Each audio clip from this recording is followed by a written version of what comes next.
నిజమైన దైవ సేవకులు ధన సంపాదకులు కారు, ఆత్మల సంపాదకులు. దైవ సేవకు ఇవ్వవలసింది విశ్వాసులు, అవిశ్వాసులు కాదు.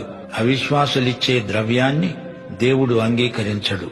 దేవుని సేవకులు డబ్బు కోసం బోధించరు, దేవుని ప్రేమను బట్టి బోధిస్తారు. దైవ సేవకుల అక్కరలను విశ్వాసులే గమనించి స్వచ్ఛందంగా సహాయం చెయ్యాలి. పౌలు అన్నాడు, నేను మీకు భారముగా ఉండలేదు గదా.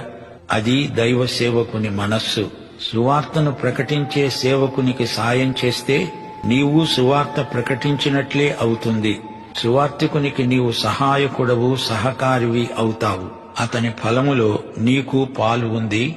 పొలంలో పనిచేసే సువార్తికునికి క్రైస్తవ గృహస్థులు చేయగల సహాయం ఎంతైనా ఉంది. తాము వెళ్లలేరు గాని వెళ్లిన వారికి సాయం చేస్తే తాము వెళ్లినంత ఫలం.